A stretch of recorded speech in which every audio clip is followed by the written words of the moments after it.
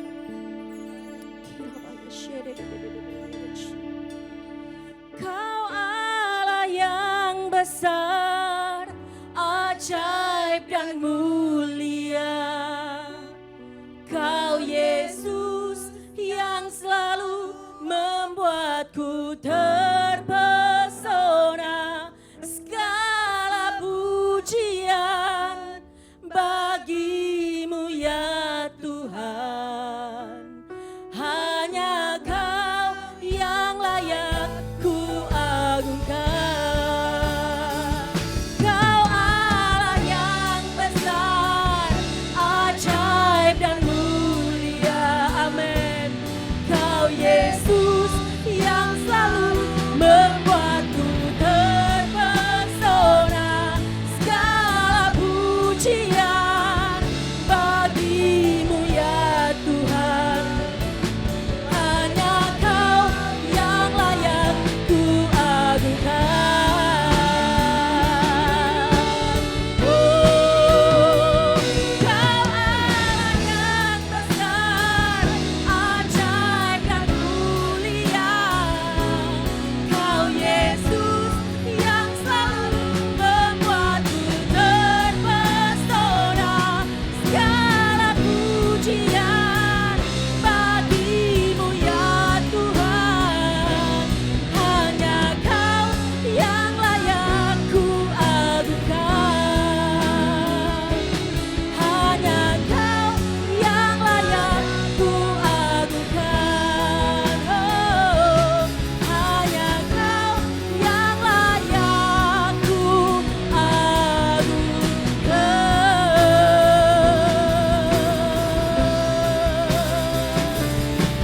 Haleluya. Oh, terpujilah namamu Tuhan. Kami mau bersorak-sorai di dalam nama Tuhan Yesus. Haleluya. Amin. Berikan sorak-sorai bagi Tuhan kita Yesus. Oh, terpujilah namamu Tuhan. Biarlah hati kami percaya hanya kepada Yesus, Allah penyelamatku, Allah gembalaku yang selalu menuntun kehidupan saya dan saudara. Haleluya.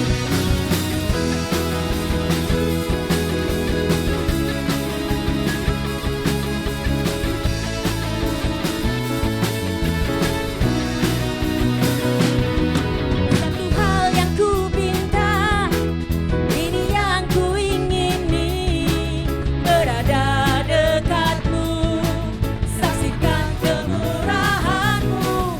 Satu hal yang ku tahu, ini yang ku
Terpujilah nama-Mu Tuhan.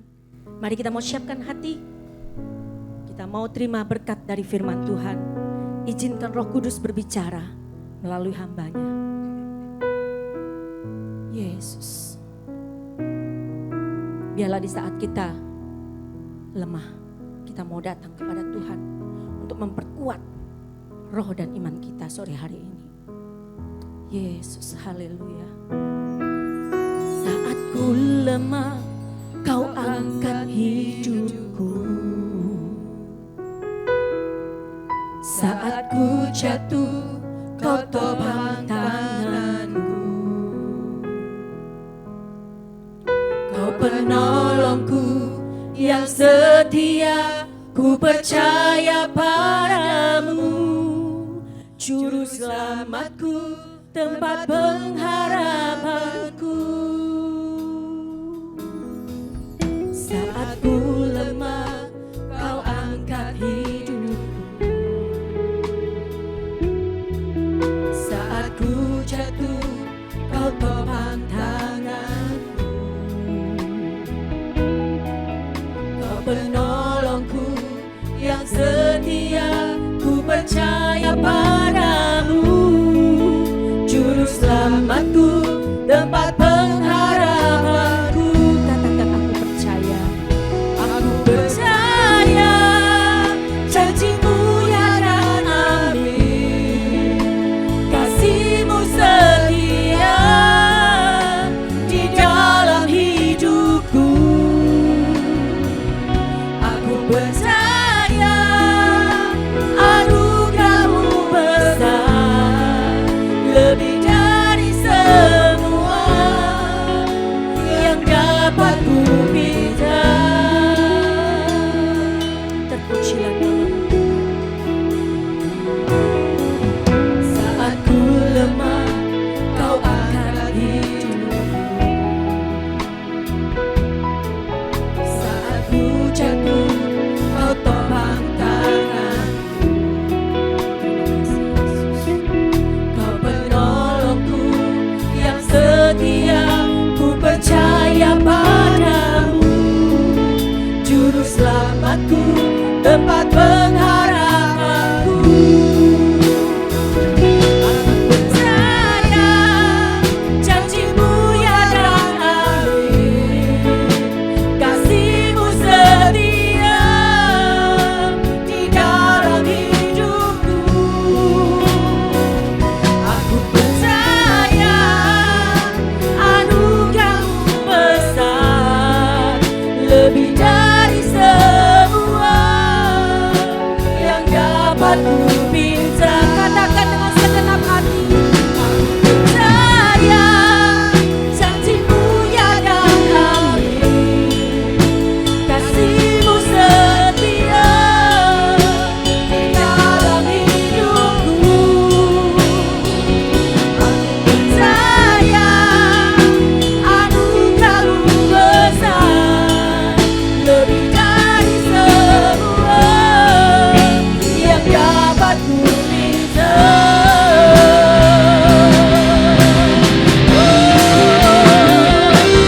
Percaya janji-Mu ya dan amin. Kasih-Mu setia di dalam hidupku.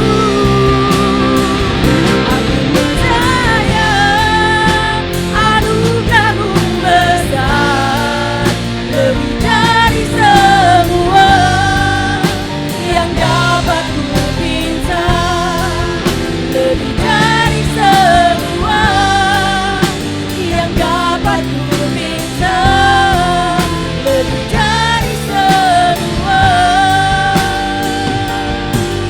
yang dapat ku minta.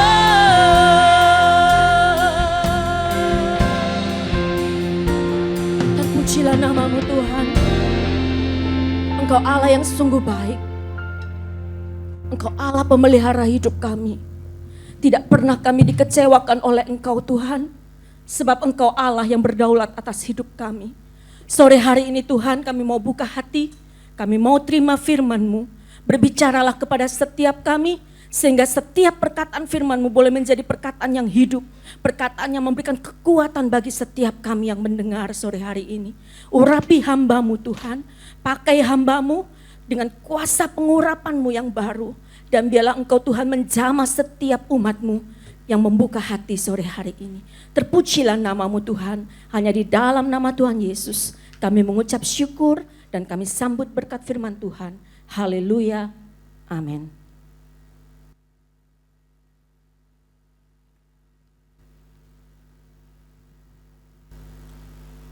Shalom Bapak Ibu yang dikasih Tuhan. Saya percaya dan saya berdoa supaya meskipun kita masih ibadah di rumah, tapi tidak mengurangi semangat dan sukacita kita untuk terus beribadah kepada Tuhan. Saya percaya orang yang hatinya lapar, hatinya haus akan Tuhan, sekalipun mereka di tempat manapun mereka cari Tuhan, Tuhan hadir, Tuhan memberkati setiap kita. Nah, hari ini saya sampaikan sebuah firman Tuhan yang sederhana. Saya beri judul, taat itu sederhana. Bapak Ibu yang dikasih Tuhan, ada seorang anak kecil yang dilarang makan es krim sama orang tuanya karena kamu masih batuk. Ya, jadi jangan makan es krim dulu. Tunggu batuknya selesai, nanti kamu bisa makan es krim lagi. Anak ini ngerti maksud baik daripada kedua orang tuanya. Namun suatu saat ketika dia sedang membuka kulkas, tiba-tiba dia melihat, ada es krim. Es krim itu kemasannya menarik hatinya. Dan dia mulai tergoda karena memang dia suka es krim. Ada keinginan yang kuat untuk bisa ngambil es krim itu dan menikmati makan es krim itu. Sekalipun sebenarnya dia tahu, dia nggak boleh. Dia dilarang sama orang tuanya karena masih batuk. Tapi rupanya keinginan makan es krim itu sudah tidak tahan lagi. Rupanya keinginan itu jauh lebih besar daripada larangan daripada orang tuanya. Jadi akhirnya dia toleh kiri kanan, gak ada orang tahu, gak ada papa mamanya. Dia ambil es krim itu, dia makan es krim itu. Nikmat rasanya. Bapak Ibu yang dikasih Tuhan, Alkitab juga pernah bercerita tentang kisah Hawa yang jatuh di dalam dosa. Dia makan buah pohon pengetahuan tentang yang baik dan yang jahat. Dia tahu bahwa Tuhan melarang makan buah itu. Akan tetapi godaan yang diluncurkan oleh si ular dan keinginan hatinya rupanya berlawanan dengan perintah Tuhan. Ia melihat buah itu sepertinya sedap untuk dimakan, enak untuk dimakan. Padahal dia tahu dia tidak boleh makan buah itu. Tapi rupanya keinginan hatinya untuk bisa menikmati buah itu, buah yang bisa memberikan dia pengertian, menarik hatinya, lebih besar daripada perintah akan Tuhan. Dan akhirnya dia langgar perintah Allah itu, Hawa tidak taat, dan akhirnya jatuh di dalam dosa. Saya mau tanya kepada Bapak Saudara di rumah, taat itu sebetulnya susah atau sulit? Susah atau gampang? Taat itu gampang atau sulit? Pasti macam-macam jawabannya. Ada yang bilang, oh taat itu gampang sebetulnya. Oh taat itu sulit.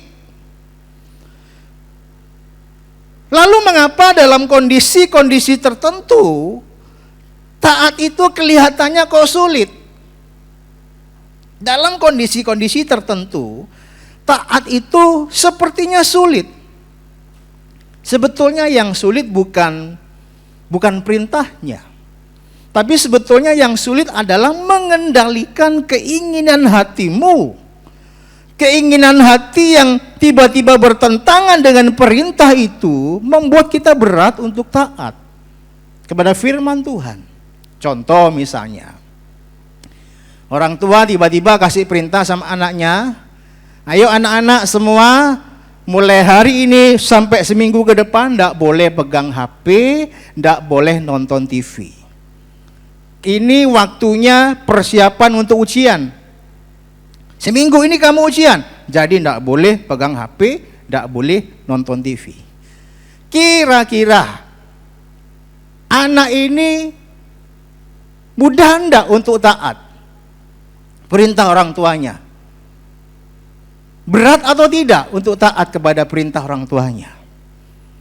Apalagi anaknya suka HP, apalagi anaknya suka nonton TV.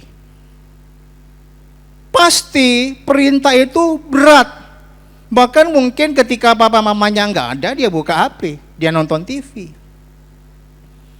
Pasti dilanggar.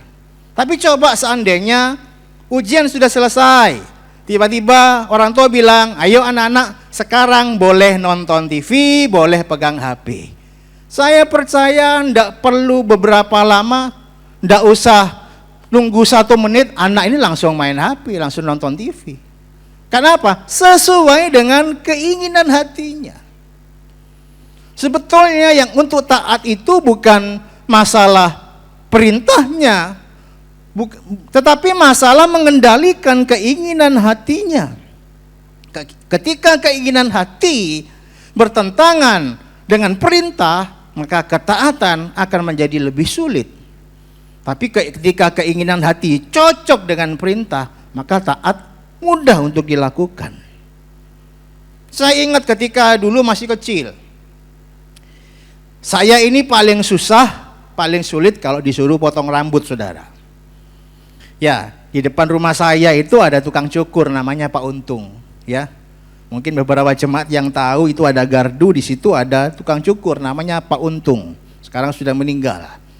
Nah, saya itu paling sulit untuk bisa duduk diam, ya, nggak berontak disuruh kiri kanan, ya noleh kiri, agak miring kanan, miring kiri. Saya itu pengennya cepat selesai. Atau mungkin karena saya yang umek, Pak Untung ini jadi risih dan cepat-cepat segera menyelesaikan. Karena sering tanya, sudah selesai Pak, sudah selesai Pak.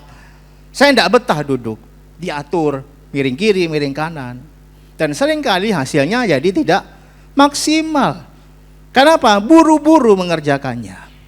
Nah, setelah saya dewasa, ya meskipun juga kadang-kadang malas potong rambut, tapi saya nurut ketika potong rambut. Meskipun sudah toleh kiri, toleh kanan, saya masih bisa nuruti keinginan potong rambut itu. Dan hasilnya pasti bagus dan maksimal. Nah, ketaatan itu mirip seperti itu. Semakin kita taat, itu semakin mudah Tuhan bentuk hidup kita jauh lebih indah sesuai dengan rencananya. Nah, hari ini kita akan belajar dari kisah Elia dan janda Sarfat. Apa yang Alkitab katakan tentang ketaatan? Yang pertama, saudara, ketaatan itu perlu bayar harga. Ketaatan perlu bayar harga. Kita buka 1 Raja-Raja 17 ayat yang ke-12 sampai 13. Perempuan itu menjawab, demi Tuhan Allahmu yang hidup, sesungguhnya tidak ada roti padaku sedikit pun, kecuali segenggam tepung dalam tempayan dan sedikit minyak dalam buli-buli. Dan sekarang aku sedang mengumpulkan 2-3 potong kayu api, kemudian aku mau pulang dan mengolahnya bagiku dan bagi anakku. Dan setelah kami memakannya, maka kami akan mati. 13. Tetapi Elia berkata kepadanya, jangan takut, pulanglah, buatlah seperti yang kau katakan. Tetapi buatkanlah lebih dahulu bagiku sepotong roti bundar kecil daripadanya, dan bawalah kepadaku. Barulah kemudian kau buat bagimu dan bagi anakmu. Nah, bagi janda Sarfat, tepung itu adalah harta satu-satunya yang sangat berharga yang ia miliki saat itu. Dia mengolah tepung itu buat dia makan bersama-sama dengan anaknya. Setelah itu nggak ada lagi makanan. Habis, mungkin tinggal tunggu waktu dia kelaparan dan mungkin meninggal dunia karena memang musim sulit makan, musim kelaparan pada waktu itu. Nah, di saat yang dia punya itu sedikit, harta satu-satunya, nah Elia ini minta, tolong buatkan lebih dahulu bagiku sepotong roti bundar kecil. Setelah kau buat, baru sisanya bisa kau buat engkau dan anak-anakmu. Nah, tidak mudah bagi janda ini untuk bisa memprioritaskan apa yang menjadi kemauan Elia. Dia hanya punya sedikit. Tetapi yang luar biasa, janda ini taat, janda ini nurut. Sekalipun dia harus korban, dia harus bayar harga untuk bisa mengikuti nasihat Elia. Ya, saat janda ini mau taat, itu artinya dia mengabaikan kehendaknya sendiri. Ia korbankan apa yang menjadi keinginannya, kemauannya ia korbankan. Ia rela lapar, ia rela makanannya berkurang demi mengikuti apa yang dikatakan oleh Elia, hamba Allah itu. Nah, Bapak Ibu yang dikasihi oleh Tuhan, pada situasi tertentu, taat itu terkadang membuat kita dilema. Mengapa? Karena kadang untuk bisa taat kita harus bayar harga. Untuk taat kita harus korban. Korban kemauan, keluar dari rasa aman, keluar dari rasa aman, nyaman. Tetapi, tahukah saudara bahwa cinta kasihmu kepada Tuhan itu tidak ditentukan dari seberapa sering saudara mengatakan sama Tuhan, Tuhan aku sayang, aku cinta engkau. Cintamu kepada Tuhan, kasihmu kepada Tuhan itu ditunjukkan dari seberapa besar ketaatanmu kepada Tuhan. Ya, saya ini sudah puluhan tahun bergerak dalam pelayanan praise and worship. Sejak SMP kelas 2 saya sudah pelayanan musik, main gitar di doa hari Selasa waktu itu.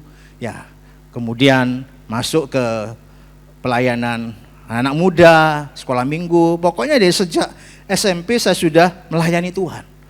Saya suka menyanyi, saya suka menyembah, saya suka praise and worship. Karena itu memang hati saya, itu kerinduan saya. Tapi tahukah Bapak Ibu Saudara, bahwa ekspresi penyembahan yang tertinggi itu apa sebetulnya? Apakah ekspresi penyembahan yang tertinggi?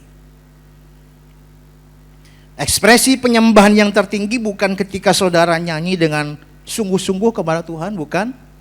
Ekspresi penyembahan yang tertinggi bukan ketika engkau menyembah dalam bahasa roh, larut dalam hadirat Tuhan, bukan.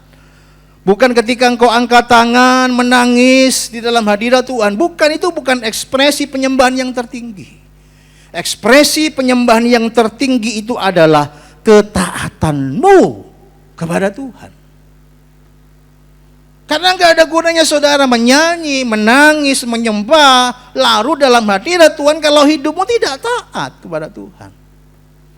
Enggak ada gunanya. Engkau enggak bisa tunjukkan cintamu kepada Tuhan.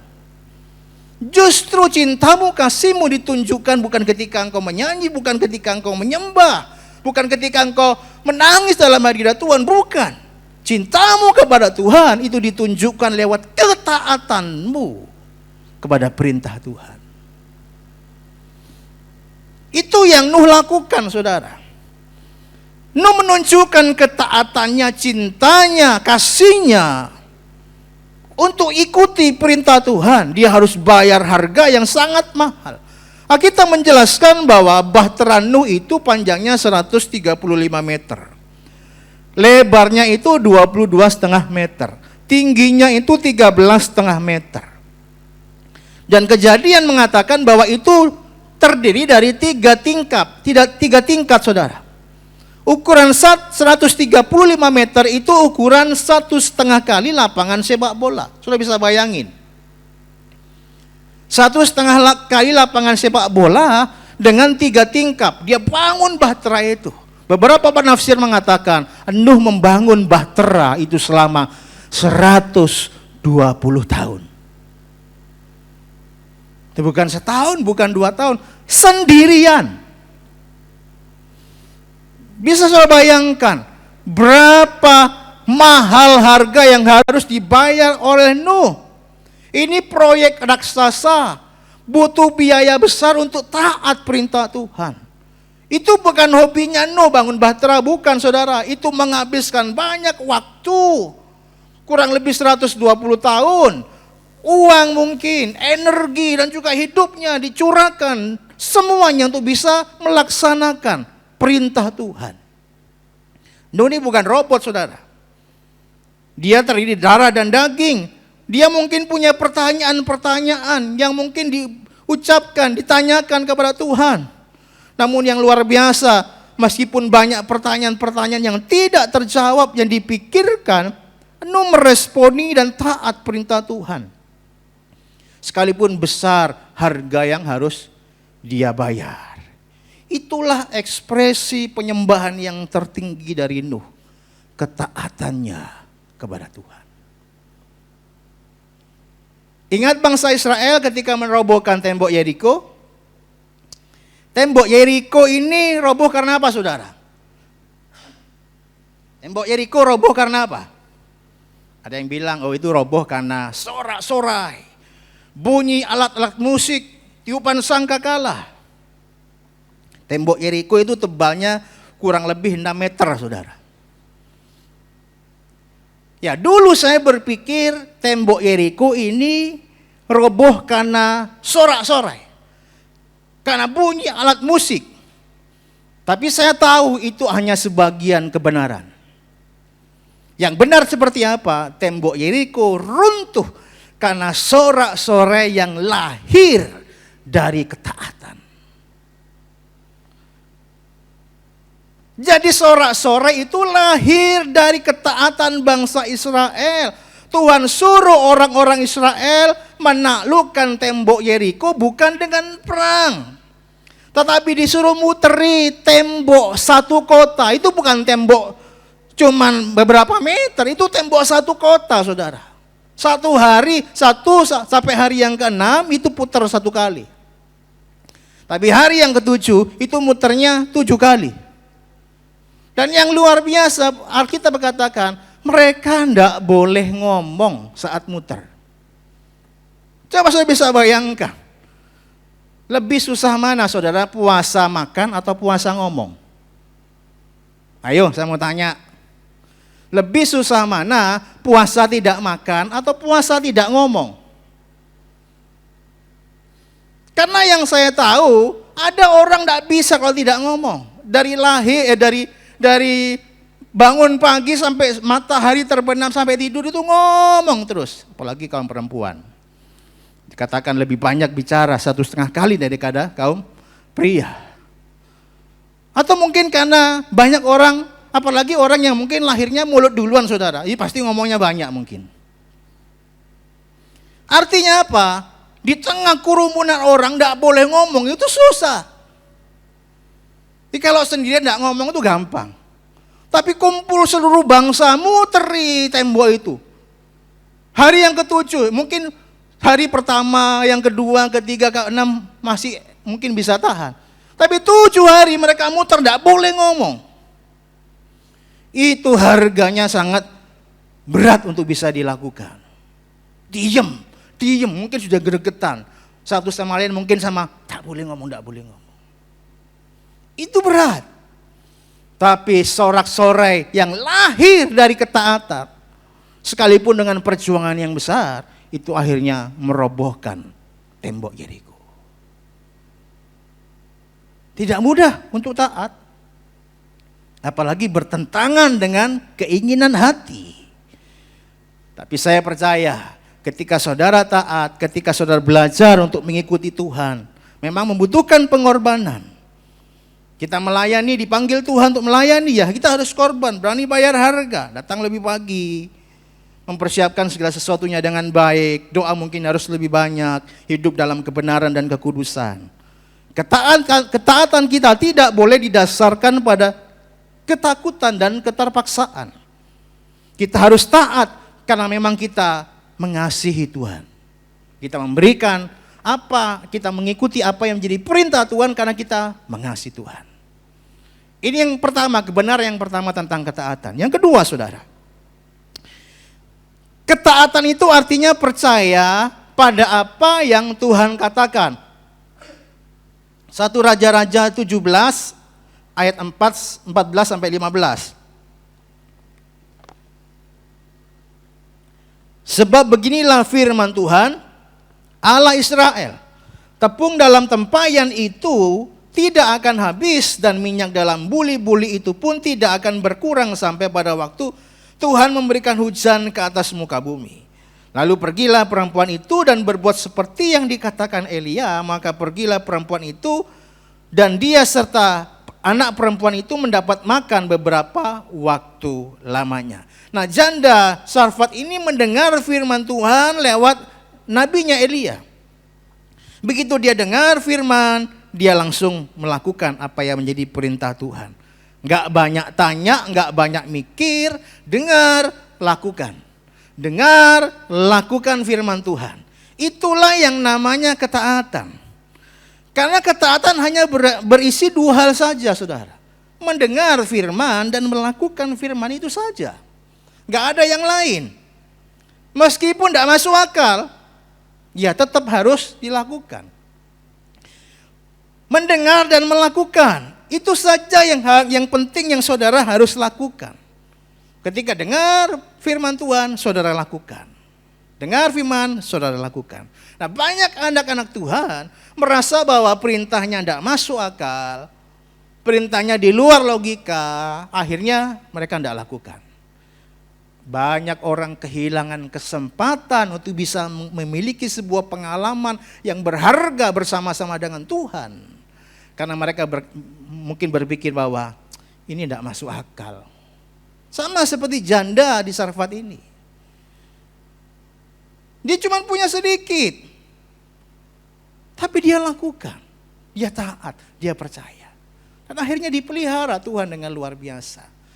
Saya berdoa setiap jemaat bisa mengalami perkara-perkara yang luar biasa bersama-sama dengan Tuhan ketika engkau dengar firman dan ketika engkau lakukan firman itu. Jangan berpikir ini perintah tidak masuk akal, ini perintah di luar logika. Tapi percayalah, ketika engkau sadar itu perintah dari Tuhan. Ini firman, ini rema dari Tuhan yang menyentuh hati saudara, menyentuh hidup saudara. Lakukan saja. Sekalipun kita tidak mengerti. Kita memang tidak dituntut untuk bisa mengerti apa perintah Tuhan. Kita dituntut untuk percaya. Karena bukan seberapa banyak saudara mengerti, tapi seberapa banyak saudara percaya dan taat dengan apa yang menjadi perintah Tuhan. Bukankah sama dengan Nuh? Dia tidak ngerti apa maksud Tuhan. 120 tahun hidup dalam pertanyaan besar. Apa maksudmu Tuhan? Harus bangun bahtera di atas gunung. Apa? 120 tahun saudara. Dia tidak ngerti.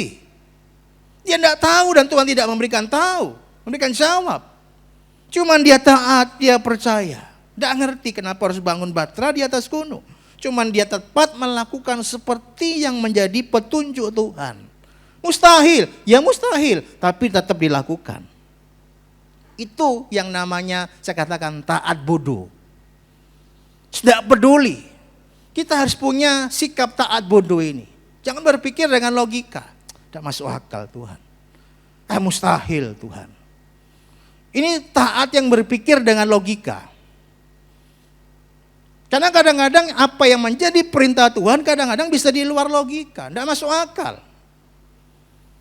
Suruh berjalan di atas air tidak masuk akal. Ngasih makan 5.000 orang hanya dengan 5 roti 2 ikan tidak masuk akal. Tapi ya dilakukan saja. Toh hasilnya juga luar biasa. Jangan dipikir dengan logika, jangan dipikir ini tidak masuk akal. Tapi belajarlah sekalipun engkau tidak mengerti, engkau tidak tahu maksud Tuhan, lakukan saja. Yang penting pastikan saudara mendapat firman ini dari Tuhan. Pastikan saudara mendapat firman dari Tuhan. Abraham ketika disuruh keluar dari tanah, mau pergi ke negeri yang kujanjikan, dia juga tidak mengerti apa maksud Tuhan. Cuman dia taat saja. Pergi kemana juga tidak tahu. Dia nurut saja apa yang menjadi mau Tuhan. Toh Tuhan akhirnya pakai Abraham dengan luar biasa. Petrus juga sama. Lemparkan jalamu. Petrus tidak ngerti apa maksudnya Tuhan. Itu mustahil karena sepanjang malam aku sudah di sini. Kiri kanan tidak ada ikan. Tidak masuk akal. Mustahil. Tapi karena Tuhan yang suruh ya sudah tak lakukan. Tidak masuk akal, tidak masuk logika. Tapi karena Tuhan yang suruh ya dia lakukan. Lemparkan jala dan banyak ikan. Dia dapat hari itu. Dia sangat yakin dengan kemampuannya. Dia sangat yakin dengan ilmunya.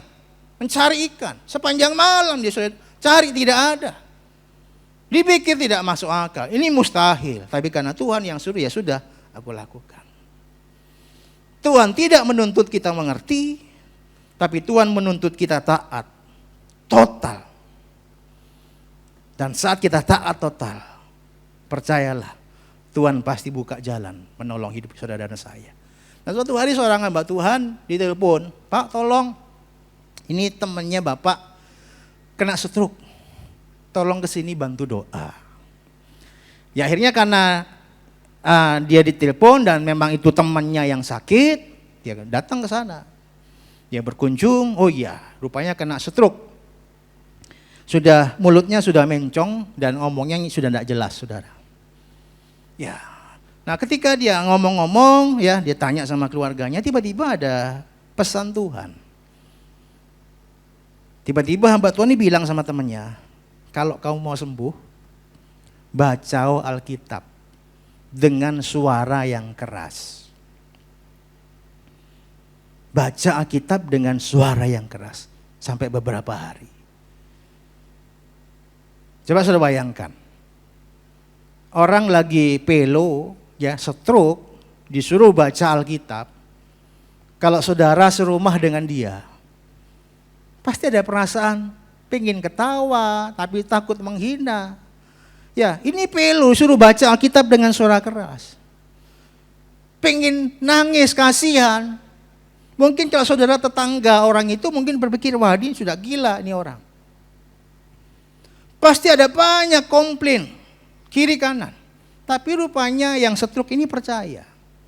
Jadi sekalipun dia sulit ngomong, ya, tapi dia baca Alkitab. Tidak jelas memang suaranya, tapi dia berusaha baca Alkitab dengan suara yang keras, meskipun suaranya tidak jelas. Terus 1 hari dia baca, 2 hari dia baca, 3 hari dia baca. Rupanya pada hari yang ketiga ketika dia baca, dia sudah korbankan banyak mungkin rasa malu, rasa mungkin omongan orang yang ngomong gimana. Tapi 3 hari ketika dia nurut suara Tuhan itu lewat hambanya, Tuhan jamah, Tuhan sembuhkan total dari stroke-nya. Memang tidak masuk akal. Tapi bukankah Tuhan kita senang dengan perkara-perkara yang tidak masuk akal? Ya, yang penting saudara nurut, yang saudara taat, saya percaya tidak ada perkara yang tidak masuk akal bagi Tuhan. Dia bisa buka jalan di tengah-tengah situasi yang sedang tertutup, pintu-pintu yang tertutup, dia bisa buka jalan. Karena bagi Tuhan tidak ada yang mustahil. Yang penting saudara itu menurut. Jangan sampai kita kehilangan kesempatan untuk bisa terima mujizat, untuk bisa dipakai Tuhan, untuk perkara-perkara yang besar. Selama kita berpikir ini tidak masuk akal, ini mustahil, dan kau tidak taat perintah Tuhan, engkau kehilangan kesempatan besar untuk bisa menikmati sebuah pengalaman bersama-sama dengan Tuhan. Tapi ketika engkau percaya, kau lakukan firman Tuhan, saya percaya saudara akan melihat ada banyak hal-hal besar mungkin bisa kita lakukan bersama-sama dengan Tuhan di banyak kesempatan. Kemudian yang ketiga, yang terakhir, ketaatan selalu membawa berkat Tuhan turun atas hidup kita. 1 Raja-Raja 2 pasal 17 ayat yang ke-16. Tepung dalam tempayan itu tidak habis dan minyak dalam buli-buli itu tidak berkurang seperti firman Tuhan yang diucapkannya dengan perantaraan Elia. Pada saat janda itu taat, Alkitab menuliskan minyak itu dan roti itu tidak habis. Sampai masa sulit itu berlalu. Artinya apa? Janda ini terpelihara. Sekalipun di tengah-tengah situasi yang sedang kelaparan. Orang-orang kesulitan. Tapi janda ini yang taat perintah Tuhan, hidupnya tidak kekurangan makanan. Bagaimana prosesnya? Saya tidak tahu, Alkitab pun juga tidak tahu, cuma Alkitab mengatakan minyak dan tepung itu tidak pernah habis. Bicara soal berkat, banyak orang mau diberkati Tuhan. Tapi banyak orang tidak mau bayar harganya untuk taat. Apa hubungannya berkat sama taat? Mengapa berkat harus dikait-kaitkan dengan ketaatan? Ya, karena berkat itu lahir dari ketaatan. Kutuk itu lahir dari ketidaktaatan. Orang jangan hanya mau berkatnya tapi tidak mau taatnya. Kita harus tahu di mana ada ketaatan, di situ pasti ada berkat Tuhan. Sebaliknya, tidak ada ketaatan juga tidak ada berkat. Jadi Tuhan itu menuntut ketaatan kita sebagai bukti percaya kita, bukti kasih kita. Itu bukti cinta kita kepada Tuhan. Nah, manusia seringkali menjadikan berkat ini sebagai tujuan. Aku mau diberkati Tuhan. Aku ingin menikmati perkara-perkara yang baik dari Tuhan. Karena itu aku mau taat. Jadi berkat itu dijadikan sebagai sebuah tujuan. Tapi Allah sebaliknya. Berkat itu bonus dari ketaatanmu. Yang lebih penting bagi Tuhan itu adalah ketaatan saudara. Ketika engkau taat melakukan firman Tuhan, maka bonusnya itu adalah berkat. Jadi ketaatan itu jauh lebih penting dari berkat itu sendiri.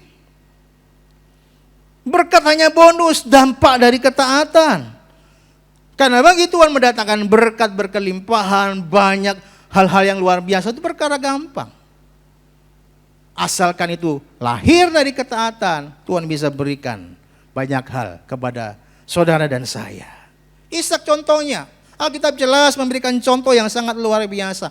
Bagaimana Ishak ini mengalami berkat-berkat yang luar biasa karena ketaatannya akan perintah Tuhan. Jangan pergi ke Mesir, tetap tinggal di Gerar. Itu musim kelaparan, musim sulit. Tuhan bilang jangan pergi ke Mesir, tetap ada di Gerar. Ishak menabur di tanah itu. Alkitab katakan ketika dia menabur, Ishak menuai. Dia bertambah kaya, berlipat-lipat panennya 100 kali lipat. Dikatakan menjadi sangat kaya, semakin lama semakin kaya.